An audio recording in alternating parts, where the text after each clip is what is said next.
Assalamualaikum warahmatullahi wabarakatuh. Perkenalkan, nama saya Laudi Amar Mahmadi, NIM K1 22044, Prodi Pendidikan Dokter. Di video kali ini saya akan menjelaskan mengenai organisme pangan hayati laut, yaitu kerang dengan nama Latin Patella caerulea. Baik, silakan simak video berikut ini. Di video kali ini saya akan membahas beberapa poin besar mengenai kerang Patella caerulea. Baik, adapun untuk poin-poin besar yang akan saya bahas itu mencakup morfologi, klasifikasi, cara hidup, penyebaran, penangkapan, dan juga potensi budaya. Untuk yang pertama yaitu morfologi, kita bahas untuk bentuknya. Untuk bentuk tubuh dari kerang ini memiliki cangkang datar, cembung, dan juga sangat keras.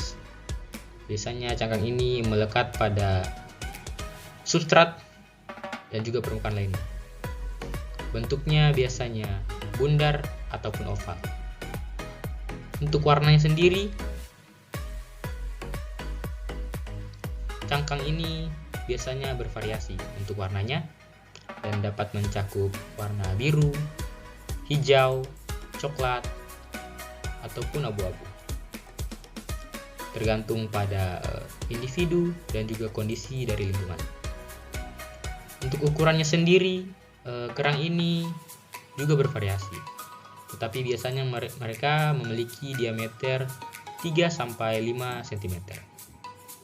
Untuk alat pengikat, yaitu ada suatu struktur yang dimiliki oleh kerang ini pada bagian dasar cangkangnya, yaitu berfungsi sebagai alat pengikat yang memungkinkan mereka untuk merekat pada substrat, batu, atau permukaan keras lainnya. Terakhir itu morfologi untuk makanan. Kerang ini adalah hewan pemakan alga.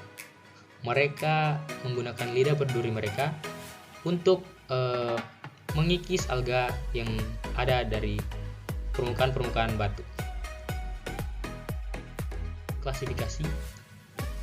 Kerang ini berkingdom Animalia dengan filium Mollusca, kelas Gastropoda, ordo Patelogastropoda, famili Patelidae, genus Patella, spesies Patella caerulea. Selanjutnya yaitu cara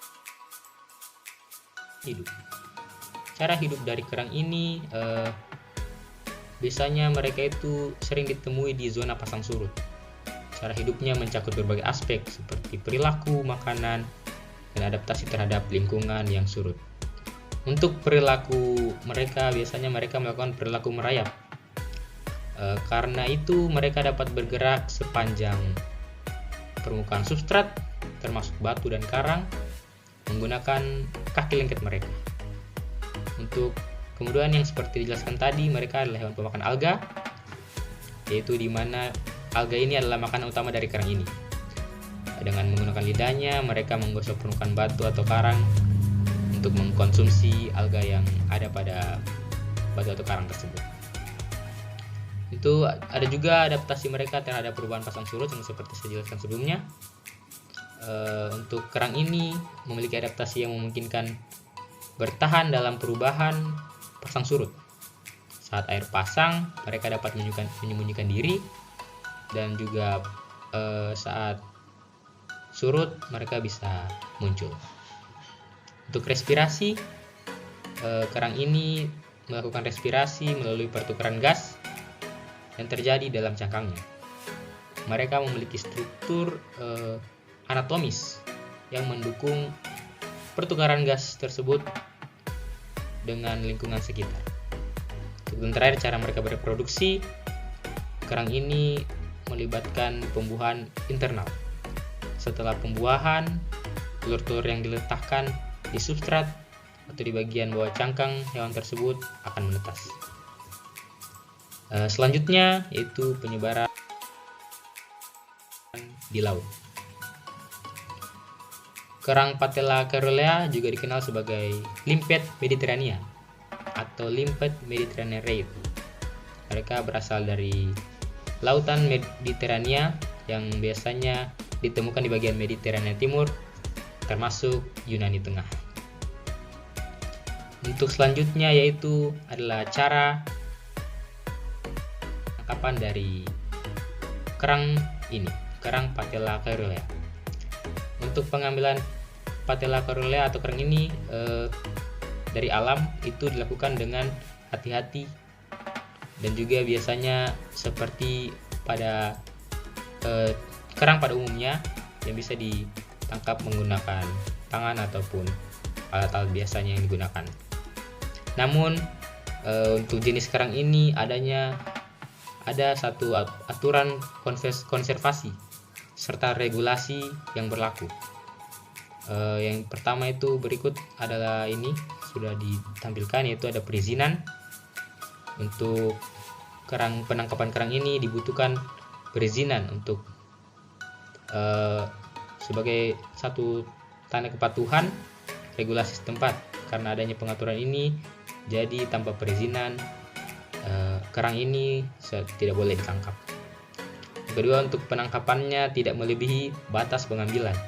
Jadi untuk kerang ini ada batas yang ditentukan untuk diambil. Ketiga yaitu menggunakan peralatan yang sesuai. Ini dilakukan supaya tidak terjadi, yaitu poin keempat, tidak merusak lingkungan. Ditakutkan dengan menggunakan peralatan yang tidak sesuai juga akan mengakibatkan lingkungan di sekitarnya menjadi rusak, dan juga agar metode ini digunakan untuk menghindari kerusakan substrat karang ataupun batu tempat mereka hidup. Jadi jika memang tidak rusak, dilakukan dengan benar, niscaya substrat atau batu yang tersebut tidak rusak, jadi mereka masih bisa untuk bereproduksi. Kemudian yang terakhir, mencatat lokasi dan kondisi. Jika kita melakukan pengambilan atau penangkapan kerang ini untuk tujuan seperti penelitian atau pengamatan, perlu dilakukan pencatatan lokasi dan juga kondisi lingkungan di mana kerang ini ditemukan, agar informasi ini berguna untuk penelitian atau pemantauan lingkungan selanjutnya. Baik, untuk yang terakhir yaitu potensi budidaya. Untuk potensi budidaya kerang ini sebenarnya belum sepenuhnya diketahui.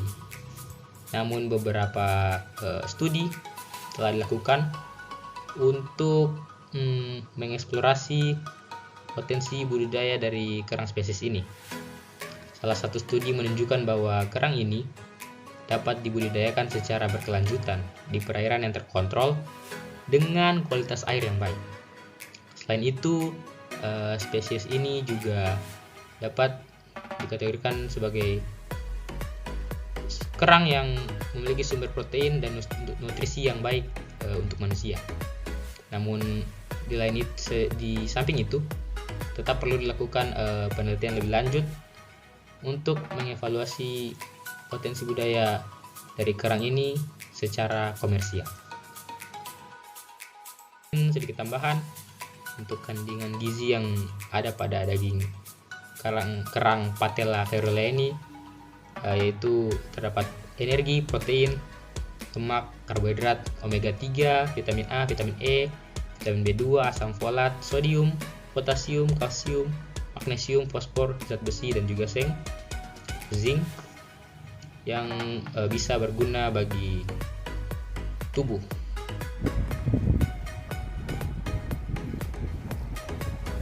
Ya, sekian video penjelasan mengenai Patella caerulea. Mungkin sekian, terima kasih, sampai jumpa di lain hari. Saya Amar Mahdi, pamit undur diri.